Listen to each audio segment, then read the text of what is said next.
मन नहीं कर रहा, बंद कर से। हेलो स्टूडेंट्स, कैसे हैं आप सब? और आपका स्वागत है मेरे YouTube channel बलोनी sir commerce classes में। आप लोगों ने कॉमर्स लिया, फर्स्ट टॉपिक है आपका, फर्स्ट चैप्टर है जो मैं आपको आज पढ़ाने जा रहा हूँ।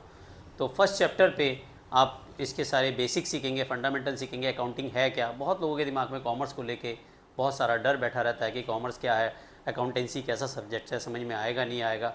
और कई जो सीनियर्स हैं उन्होंने भी बड़ा डर बिठाया होता है कि यार हमारे अकाउंट्स में ऐसे कमज़ोर आते हैं, मार्क्स नहीं आ पाते, समझ में नहीं आती।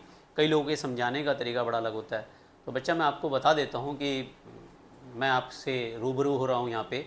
और मेरा जो ये लेक्चर है अकाउंट्स के 12th के लेक्चर तो बहुत सारे मैंने दिए हैं। फर्स्ट लेक्चर्स जो मैं आपको आज यूट्यूब पे डलवा रहा हूँ, और मुझे अकाउंटेंसी पढ़ाते हुए करीब 27 साल हो गए हैं। 27 ईयर से मैं अकाउंटेंसी पढ़ा रहा हूँ। और अकाउंटेंसी सब्जेक्ट जैसा ईजी सब्जेक्ट्स मैंने नहीं देखा है, और इतना ईजी है कि आप इसे समझेंगे तो आपको पता चल जाएगा। क्योंकि आपने अकाउंटेंसी की शुरुआत कहीं ना कहीं बचपन में कर दी थी। क्योंकि आप अगर आप देखें, कभी आपके फ्रेंड्स के साथ बातचीत होती थी तो आप क्या कहते थे, यार सारा काम मैंने क्या, क्रेडिट तू ले जा रहा।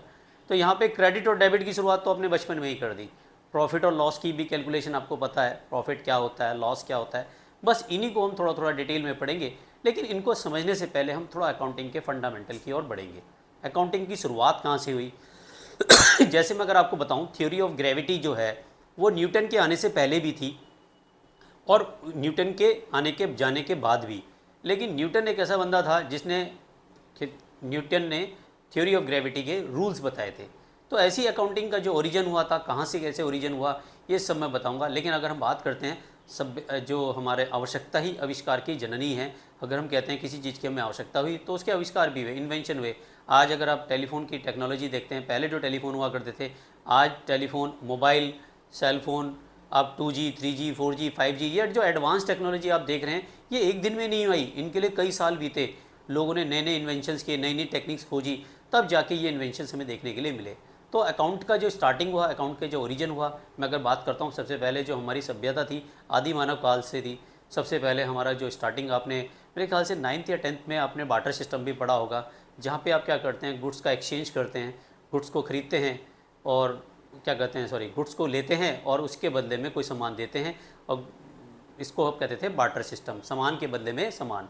तो यहाँ पे इस सिस्टम में भी कुछ कमियाँ थी। कमियाँ क्या थी कि आपको सामान के बदले ही सामान मिलेगा। जैसे हाथी के बदले घोड़ा, घोड़े के बदले में आपको गेहूँ, गेहूँ के बदले में चावल, चावल के बदले में। इस सिस्टम की सबसे बड़ी कमी क्या थी? आपके उस समय मार्केट नहीं था।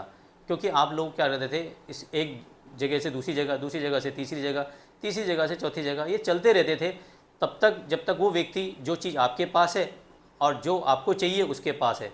तो जब तक हमारा यहाँ पे नहीं हो पाता था, ट्रांजैक्शन नहीं हो पाता था, तो यहाँ पे बहुत सिस्टम में कमी आती। धीरे धीरे सिस्टम को ख़त्म किया हुआ, सभ्यता विकसित हुई, लोगों ने मार्केट को जन्म दिया। मार्केट में सब लोग सामान लेके आने लगे, सामान जिसको जो चाहिए था वो उन्होंने लेना शुरू कर दिया। प्रॉफिट और लॉस की कैलकुलेशन तो तभी होनी शुरू हो गई।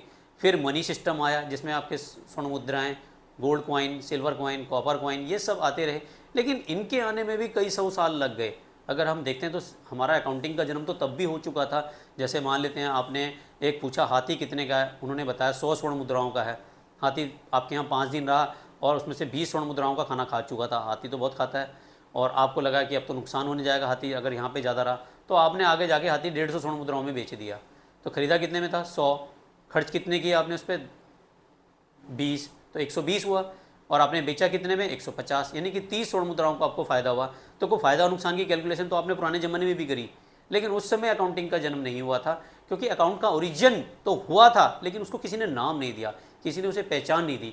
तो सबसे पहले अकाउंटिंग का जो ओरिजिन हुआ वो कहाँ से हुआ? 1494 में लूका पेसोली नाम का बंदा था, जिसने, जो वेनिस शहर का रहने वाला था, इटली का रहने वाला था, जिसने अकाउंटिंग का जन्म दिया। इसी को फादर ऑफ अकाउंटिंग कहा जाता है, father of double entry system कहा जाता है। यानी कि जो हमारे अकाउंटिंग का जो जन्मदाता है, वो जो जिन्होंने अकाउंट्स की बुक लिखी वो था लूका पेसोली, जो 1494 में वेनिस शहर के रहने वाले थे, इटली के रहने वाले थे, जिन्होंने अकाउंट्स की बुक लिखी। तो आज इसके बारे में हम थोड़ा समझते हैं, थोड़ा सा बेसिक समझते हैं, फिर हम थोड़ा आगे बढ़ते हैं और आपको ईजीली समझ में आएगा। ये मेरा पहला पार्ट है और इसके बाद रेगुलर पार्ट आएंगे। अगर आप मेरे चैनल पे नए आए हैं तो मेरे चैनल को सब्सक्राइब करें और बेल आइकन को जरूर दबाएं, ताकि मेरी लेटेस्ट वीडियो आपको मिलती रहें और आप इस चैनल को एंजॉय करें और ज़्यादा से ज़्यादा लोगों को शेयर करें। Thank you. अब देखें, पढ़ते हैं डबल एंट्री सिस्टम है क्या। A book on the double entry system was first of all written in 1494। जैसा कि मैंने आपको बताया था कि ये बुक लिखी गई थी 1494 में। नाम था उनका लुका पेसोली, जिन्होंने ये बुक लिखी थी। और ये बुक इतने शॉर्ट ड्यूरेशन में इतनी पॉपुलर हुई क्योंकि ये रेसिडेंट थे वेनिस शहर के रहने वाले इटली के। ये बुक डिस्कस हुई the method of recording both the aspect. Both the aspect का मतलब है इन्होंने माना कि दो एस्पेक्ट होते हैं, एक डेबिट साइड होता है, एक क्रेडिट साइड होता है। अब डेबिट साइड क्रेडिट साइड आपको भी समझ में नहीं आएगा, है क्या, एक पाने वाला होता है और एक देने वाला होता है। जैसे आप एग्जांपल दूं, आपने मोबाइल ख़रीदा तो मोबाइल आपने लिया, दुकानदार को पैसे दिए तो दुकानदार के पास से मोबाइल गया। यानी कि दो एस्पेक्ट हुए, दो पार्टी हुई। दो पार्टी कैसे हुई, एक पार्टी खरीदार है, एक पार्टी सेलर है। सेलर ने क्या करा, सामान बेचा, पैसे लिए, आपने सामान खरीदा, पैसे दिए। यानी कि जो चीज़ आपके पास आ रही है तो दूसरे के पास से जाएगी, और जो चीज़ आपके पास से जा रही है वो दूसरे के पास आएगी। बड़ा इजी वे में समझ में आते हैं। तो इन्होंने इसको दो एस्पेक्ट को समझाया। ये बुक बहुत शॉर्ट ड्यूरेशन में बहुत ज़्यादा पॉपुलर हुई। The book become very popular in very short period due to it is characteristics. इसके फीचर्स इतने ज़बरदस्त थे कि ये बुक्स ने बहुत ही कम समय में बहुत ही पॉपुलरिटी पाई। लेकिन ये इटालियन लैंग्वेज में लिखी गई थी, इसे समझना आसान नहीं था।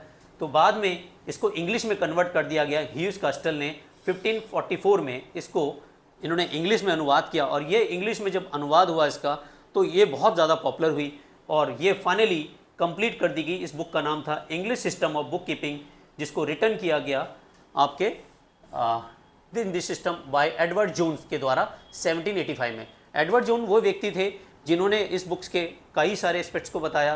Purchase book, sales book, trial balance, इनके बारे में इन्होंने बहुत सारी चीज़ें बताई कि फाइनली हमारे परचेज बुक, जो भी हम सामान खरीदते हैं वो परचेज बुक में लिखेंगे, जो भी हम सामान बेचते हैं वो सेल्स बुक में लिखेंगे, और सारा प्रिपरेशन ट्रायल बैलेंस आप कैसे बनाएंगे।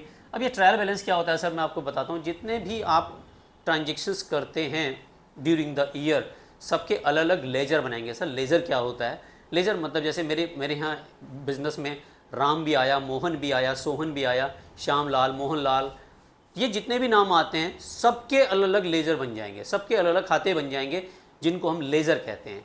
परचेज़ का अलग बनेगा, सेल्स का अलग बनेगा, वेजेस का अलग बनेगा, सैलरी का अलग बनेगा, स्टेशनरी का अलग बनेगा। यानी कि जो जो ट्रांजेक्शन्स मेरे बिजनेस में हो रही हैं, जिस जिस नाम से हो रही हैं, उनके सेपरेट लेजर बनेंगे। सेपरेट लेजर में हमें पता चल पाएगा। जैसे आप एग्जांपल लेता हूँ, बहुत अच्छा एग्जांपल है। आप स्कूल में हैं, किसी स्कूल में आपके 3000 बच्चे हैं, तो 3000 बच्चों के सबके नाम अलग होंगे। नाम एक हो सकते हैं लेकिन सेक्शन अलग होंगे। सेक्शन भी सेम होंगे तो उनके रोल नंबर्स अलग होंगे, उनके एडमिशन्स नंबर अलग होंगे। तो उनको पहचाना जाता है उनके एडमिशन्स नंबर से, उनके रोल नंबर से, उनके नेम से, फादर नेम से, डेट ऑफ बर्थ से। कई सारे तरीके होते हैं। तो ये सब क्या है, लेजर का ही एक रूप है।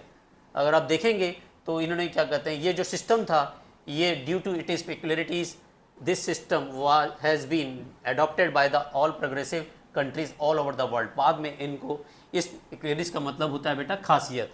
मतलब ये इतनी ज़बरदस्त थी बुक्स, जिसको पूरे ऑल ओवर वर्ल्ड में अपनाया गया, और आज पूरे वर्ल्ड में हमारे जो लुका पेसोली जी की बुक है, इसी को लिखा जाता है, इसी को बताया जाता है, और आज यही सिस्टम हमारे पूरे वर्ल्ड में है जिसको हम मानते हैं।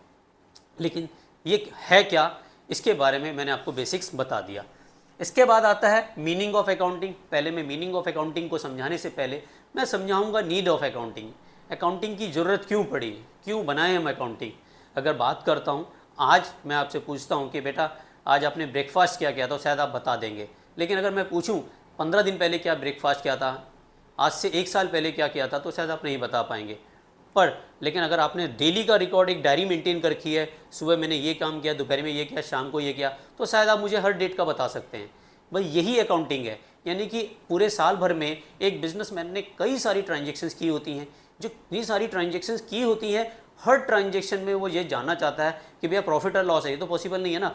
तो पूरे साल भर में जितनी ट्रांजेक्शन्स उसने की हैं, सभी ट्रांजेक्शन को वो एक जगह लिखता है, और साथ साथ में वो ये जानना चाहता है कि वो प्रॉफिट हो रहा है या लॉस हो रहा है।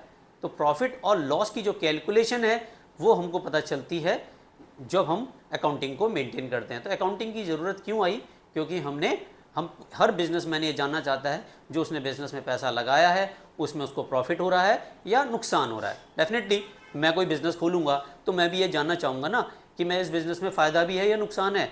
तो ये कैसे पता चलेगा कि मुझे बिज़नेस में फ़ायदा है या नुकसान है।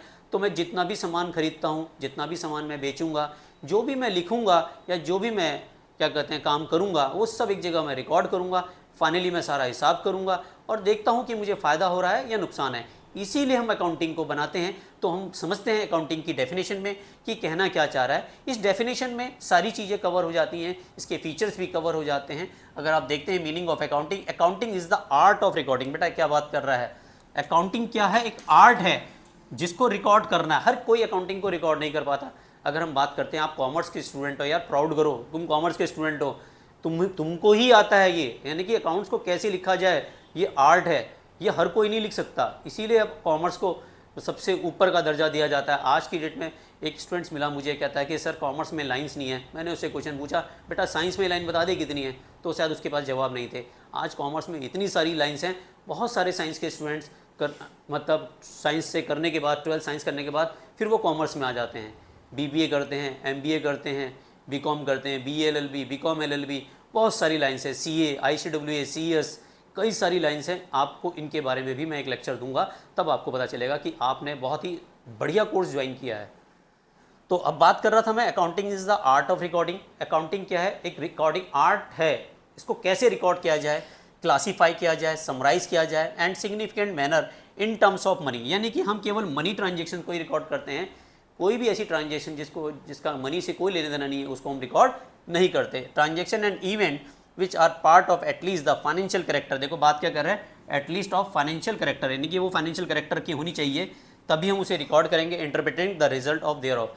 फिर फाइनली हम ये जानना चाहेंगे कि पूरे साल जो हमने काम किया है उसमें हमें प्रॉफिट हुआ या हमें लॉस हुआ। तो इसकी जो ये डेफिनेशन है बेटा, इसी से इसके कैरेक्टरिस्टिक्स पता चलते हैं, इसी से इसके फीचर्स पता चलते हैं कि अकाउंटिंग क्या है, art of recording. Art of recording पता चल गया। तो यहाँ पे एक पहला फीचर्स निकल के आ रहा है, accounting is an art as well as science. कोई कहता है जी अकाउंटिंग आर्ट भी है, कोई कहता है एज ए साइंस भी है। तो बेटा आर्ट कैसे है, देखो आर्ट क्या है कि तरीका है उसको बनाने का, ठीक है ना। अकाउंटिंग को कैसे बनाए, वो इसका एक तरीका है। उसमें आप क्या करते हैं, सारी चीज़ों को क्लासीफाई करते हैं, समराइज़ करते हैं, इकट्ठा करते हैं और अकाउंटिंग को एक सिस्टम में लेके आते हैं, उसके एक तरीके हैं। तो सर साइंस कैसे है, साइंस बेटा ऐसे है क्योंकि ये सिस्टमाइज बॉडी ऑफ नॉलेज से चलता है, इसके नियम होते हैं, इसके रूल्स होते हैं, रेगुलेशंस होते हैं, उनको आप मेंटेन करते हैं, इसीलिए इसको कहा जाता है accounting is an art as well as science. Then second आता है recording is a financial transactions only. ये ध्यान रखना है बेटा, अकाउंटिंग में हम केवल फाइनेंशियल ट्रांजेक्शन को लिखते हैं। कोई भी ऐसी ट्रांजेक्शन जो उसका फाइनेंस से कोई लेना देना नहीं है, जिसका पैसे से कोई लेना देना नहीं है, उसको हम रिकॉर्ड नहीं करेंगे। सर कैसे समझ में नहीं आया, ये कन्फ्यूज़ कर रहा है कि फाइनेंशियल ट्रांजेक्शन्स क्या होती हैं। तो बेटा आपको कुछ टर्म्स दिक्कत आएंगी, लेकिन धीरे धीरे जब आके आप इनके वो बारे में पढ़ेंगे तो शायद समझ में आ जाएगा। बट मैं अभी क्लियर करा देता हूँ कि फाइनेंशियल ट्रांजेक्शन्स होती क्या हैं। फाइनेंशियल ट्रांजेक्शन जिसका पैसे से लेना देना होता है, जिसका पैसे से लेना देना नहीं, वो हमारे किसी काम का नहीं, ठीक है ना बेटा। तो आप समझें इसको कैसे। सर जैसे मैं आपको बताता हूँ, मैंने सैलरी पेड की, वेजेस पेड की, सामान बेचा, सामान खरीदा, तो भैया सामान खरीदूंगा पैसों में ही खरीदूंगा ना, चाहे पैसे मैं कल दूं, परसों दूं या नहीं दूं, बाद में दूंगा। अभी दे दिए, आधे बाद में दूंगा, कुछ भी हो सकता है। आप स्कूल में पढ़ रहे हैं, फीस दे रहे हैं, देने का वादा कर रहे हैं, कल देंगे, आधी अभी ले लेते हैं, आधी बाद में दे देंगे, कुछ भी हो, ये सब फाइनेंशियल ट्रांजेक्शन मानी जाती हैं। लेकिन ऐसी ट्रांजेक्शन जो फाइनेंशियल नेचर की नहीं होती, जैसे कैसे समझाओ, जैसे मैं आपको बताता हूँ। जैसे मैंने एक कहा क्या कहते हैं कि मैं आपको अपॉइंट करूँगा अपनी बिजनेस में, मैं आपको एक पोस्ट दे रहा हूँ, मैनेजर की पोस्ट दे रहा हूँ। किसी की ईमानदारी को मैं रिकॉर्ड नहीं कर सकता, किसी की बेईमानी, किसी के चेहरे पे लिखा होता है ये बेईमान है या ये ईमानदार है, नहीं बता सकते आप, उसको रिकॉर्ड नहीं कर सकते। एक व्यक्ति बहुत मेहनत करता है, एक व्यक्ति आलसी है बिजनेस में, तो ना तो आलस को रिकॉर्ड कर सकते हो, ना उसको ईमानदारी को रिकॉर्ड कर सकते हो। ऐसी कुछ और ट्रांजेक्शन्स भी होती हैं। जैसे मैंने कहा क्या कहते हैं कि भैया मैंने अपने यहाँ अकाउंटेंसी के टीचर्स की वैकेंसी निकाली, मैंने एक ऑफर लेटर दिया कि मैं 50,000 दूंगा, आप मेरे यहाँ जॉब ज्वाइन कर लो। तो ये भी फाइनेंशियल ट्रांजेक्शन्स नहीं है, क्योंकि मैंने ना तो पैसा दिया, ना पैसे देने की बात ज़रूर की, लेकिन मैंने जॉब का लेटर दिया, ऑफ़र दिया। ये कोई ट्रांजेक्शन हमारे बीच में नहीं हुई कि आप वो लेटर एक्सेप्ट करेगा, उसके बाद वो मेरे यहाँ पढ़ाएगा, तब जाके वो फाइनेंशियल ट्रांजेक्शन्स मानी जाएगी, अदरवाइज तब तक वो फाइनेंशियल ट्रांजेक्शन्स नहीं होगी। मैं परसों आपकी दुकान से आकर सामान खरीदूंगा, तो ये भी फाइनेंशियल ट्रांजेक्शन नहीं है। मैं आके सामान खरीदूंगा, अभी खरीदा तो नहीं है ना मैंने, जब मैं खरीदूंगा तब ये फाइनेंशियल ट्रांजेक्शन्स बनेंगे। आई होप समझ में आ गया होगा। फाइनेंशियल ट्रांजेक्शन का मतलब है जब तक वो पैसे की ट्रांजेक्शन्स नहीं होगी तब तक हम अपने बिजनेस में इसको रिकॉर्ड नहीं करेंगे। केवल रिकॉर्डिंग उनको किया जाएगा जो हमारी फाइनेंशियल ट्रांजेक्शन्स है। आई होप समझ में आ गया होगा।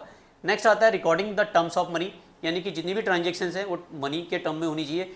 विदाउट मनी टर्म्स में हम उसको रिकॉर्ड नहीं करेंगे। जैसे मान लेते हैं मैंने अकाउंट्स की 10 बुक खरीदी तो मेरे से पूछा सर 10 बुक कितने की है, मैंने कहा जी जितने में मेरी टेबल कुर्सी है। जो टेबल कुर्सी कितने की है, जितने में मेरा क्या कहते हैं सोफ़ा डला हुआ है। ये सोफ़ा कितने में डला हुआ है, जितने में मेरी 4 वो क्या कहते हैं पानी की बोतलें आई हैं या लाइट्स आई हैं। तो यहाँ पे हम कंफ्यूज कर रहे हैं। जब तक हम उनको पैसे में नहीं बताएंगे तब तक हम उसको नहीं मानेंगे। नेक्स्ट आता है क्लासीफाइंग। क्लासीफाइंग का मतलब है हर एक चीज़ का अलग लेजर बनेगा, हर एक चीज़ का क्लासीफाइड किया जाएगा। जैसे रामलाल का अकाउंट अलग बनेगा, मोहनलाल का अलग बनेगा, श्यामलाल का अलग बनेगा, रितिका, गीतिका, मोनिका, सीता, गीता, सोहन, मोहन, ठीक है ना। ये सारे जितने भी नाम हैं सबके अलग अलग लेजर बनेंगे। Salary, rent, wages, sales, purchase, purchase return, sales return, ये सबके अकाउंट्स अलग अलग बनेंगे, सबके लेजर्स बनेंगे। उन्हीं को हम कहते हैं क्लासीफाई करना। फिर कहते हैं समराइज़ करना, यानी कि जितने भी लेजर्स बने हैं सबको एक साथ लेके आते हैं, उनको समराइज़ करते हैं। फिर उनके जो बैलेंसेज होते हैं उनको हम उनकी हेल्प से बनाते हैं ट्रायल बैलेंस। ये बेटा आगे के चैप्टर में आपको जब मैं पढ़ाऊंगा तब ज़्यादा अच्छा क्लियर हो जाएगा। नेक्स्ट आता है इंटरप्रिटेशन ऑफ रिजल्ट। फिर फाइनली हम ये जानना चाहते हैं कि जो ये इंटरप्रिटेट कर रहे हैं इनसे हमें प्रॉफिट भी हो रहा है या नहीं हो रहा है। तो डेफिनेटली हमें अगर प्रॉफिट हो रहा है तो हम बिजनेस में हमारा देखो स्माइली भी आएगा ना, यार मेरा बिजनेस प्रॉफिट कर रहा है तो डेफिनेटली मैं बड़ा खुश हूँगा। देन कम्युनिकेटिंग, मैं जो भी इंटरेस्टेड पार्टीज़ हैं, ऐसे नहीं होता बिजनेस, मेरे जो बिजनेस में कई लोगों का इंटरेस्ट होता है, जो मेरे को सामान बेच रहे हैं उनका भी इंटरेस्ट है, भैया ये हमारा पैसा देगा भी नहीं देगा, इन्होंने बहुत सामान उधार खरीदा हुआ है, तो उनका हमेशा बड़ा इंटरेस्ट रहेगा। मेरे यहाँ जो कर्मचारी काम करने वाले उनका भी बड़ा इंटरेस्ट रहेगा। उनका इंटरेस्ट क्यों रहेगा, मैं उनको टाइम से सैलरी दे पाऊंगा नहीं दे पाऊंगा, मेरा बिजनेस ग्रोथ कर रहा है नहीं कर रहा। क्योंकि जो ग्रोथ करता है लोग उसके साथ जुड़ते हैं। उन्हें बताया तो घाटे में चल रहा, पता नहीं तनख्वाह दे भी पाएगा नहीं दे पाएगा, तो वो क्या करेंगे, छोड़ के चले जाएंगे। तो ये कम्युनिकेटिंग का मतलब होता है हम अपने रिजल्ट्स को कम्युनिकेट करते हैं वेरियस यूजर्स पे, जैसे गवर्नमेंट होगी, टैक्स अथॉरिटी हो गई, हमारे एम्प्लॉइज़ हो गए, ये कई लोगों का बड़ा इंटरेस्ट रहता है, उनके लिए चलता है। बाकी और डिटेल में आपको समझाएंगे। ऑब्जेक्टिव, क्यों बनाया जाए अकाउंट के, क्या ऑब्जेक्टिव है बनाने के। सबसे पहले आता है to keep systematic record of the business transaction, यानी कि हम क्या करते हैं सिस्टमेटिक रिकॉर्ड करते हैं बिजनेस ट्रांजेक्शन्स को, जिसमें मैं आपको बताता हूँ। इसका मेन ऑब्जेक्टिव जो होता है, हम ये जानना चाहते हैं कि बिजनेस जो हमने बनाया है या जो भी ट्रांजेक्शन्स की है वो सिस्टमेटिक है या नहीं है, यानी कि जो स्पेसिफिक रूल्स हैं उन रूल्स नियम्स को हमने बताया है या नहीं बताया, यानी कि जो भी ट्रांजेक्शन हुई हैं वो सारे रूल्स रेगुलेशन से होनी चाहिए। अगर रूल रेगुलेशन पे नहीं है तो वो हमारे सिस्टमेटिक नहीं मानी जाती। ये हमारा ऑब्जेक्टिव है। दूसरा आता है कैलकुलेट प्रॉफिट एंड लॉस। बेटा कुछ फीचर्स मिलते जुलते हैं इसके। तो प्रॉफिट और लॉस का मतलब होता है हमारे बिजनेस में प्रॉफिट हो रहा है या लॉस हो रहा है, ये तभी पता चल पाएगा जब हम अकाउंट्स को बनाएंगे। नेक्स्ट आता है to know the exact reason leading to net profit और नेट लॉस। तो हम ये जानना चाहते हैं फाइनली जो हमने ट्रांजेक्शन्स की पूरे साल जो बिज़नेस किया उस बिज़नेस में हमें प्रॉफिट हुआ या नुकसान हुआ, ये तभी पता चल पाएगा जब हम अपने अकाउंट्स को मेंटेन करेंगे। फिर आता है to ascertain the financial position of the business. हम ये जानना चाहते हैं कि हमारी फाइनेंशियल पोजीशन क्या है। अब सर फाइनेंशियल पोजीशन का मतलब समझ में नहीं आया। फाइनेंशियल पोजीशन बेटा मैं आपको समझाता हूँ कि मैं बिजनेसमैन हूँ तो मेरे पास कितनी मेरी एसेट्स हैं। एसेट्स का मतलब है कितनी मेरी प्रॉपर्टीज़ हैं, कितने लोगों ने मेरा पैसा देना है और कितने लोगों ने मेरे पैसा लेना है, इसको कहते हैं बैलेंस शीट। कितना लेना है कितना देना है, लेना देना जो भी है, जितनी मेरी प्रॉपर्टीज़ हैं, कितनी मेरी एसेट्स हैं, कितनी मेरी लाइबिलिटीज़ हैं, ये सब मेरी क्या होती है फाइनेंशियल पोजीशन होती है। यानी कि show the financial position of the business is called balance sheet. Balance sheet बोलते हैं, आपने ये वर्ड भी सुना होगा बैलेंस शीट। तो बैलेंस शीट का मतलब है मेरी कितनी एसेट्स हैं और कितनी मेरी लाइबिलिटीज़ हैं। फिर देखते हैं to prevent and detect errors and fraud. मैं ये भी जानना चाहता हूँ कहीं मेरे बिजनेस में एरर तो नहीं हुई है, कुछ गलती तो नहीं हुआ, कोई फ्रॉड तो नहीं हुआ, क्योंकि सारी ट्रांजेक्शन के दो एस्पेक्ट्स होते हैं। तो हर एक ट्रांजेक्शन के जब दो एस्पेक्ट्स होते हैं, जब मैं सारी ट्रांजेक्शन को टैली करूँगा तो उसमें पता चल जाएगा मुझे कि मेरे बिजनेस में कोई फ्रॉड तो नहीं हुआ है, कोई ट्रांजेक्शन गलत तो नहीं हुई, कोई छूट तो नहीं गया, ऐसा किसी से कोई लेन देन जिससे मुझे लेना था या जिससे मुझे पैसा लेना था कहीं मैं भूल तो नहीं गया हूँ। तो ये सब चीज़ें मुझे पता चल जाती हैं। देन लास्ट है to provide information to various parties. मेरे बिजनेस में कई सारी पार्टीज़ रहती हैं जो मुझे हमेशा इंटरेस्ट में रहेंगी, जिन्होंने मुझे उधार सामान दिया है या जिनको मैंने उधार सामान दिया है। ऐसे भी होंगे जिनको मैंने उधार दिया होगा, कई बार मैंने बैंक से लोन लिया होगा अपना बिज़नेस स्टार्ट करने के लिए, तो बैंक का इंटरेस्ट मेरे बिज़नेस में हमेशा रहेगा। गवर्नमेंट का इंटरेस्ट रहेगा, भैया इसने कितना कमाया है, ये टैक्स सही जमा कर रहा है नहीं कर रहा है।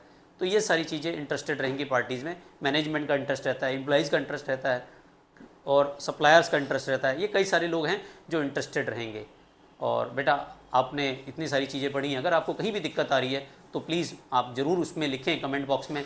मैं सारे कमेंट्स के रिप्लाई भी करता हूँ और उन्हें देखता भी हूँ। और कंटिन्यू आप इसको रहें। और मैं इनके, ये भी मेरा पहला पार्ट है, इसके बाद मेरा सेकंड पार्ट आएगा जिसमें मैं और इसके बारे में बताऊंगा और कंप्लीट थ्योरी को करूंगा। उसके बाद इसके आपको अलग अलग पार्ट मिलते रहेंगे और आप स्टार्टिंग से मेरे से जुड़े रहें। मेरा वादा है कि आपको अकाउंटिंग में बहुत अच्छे मार्क्स स्कोर करवाऊंगा।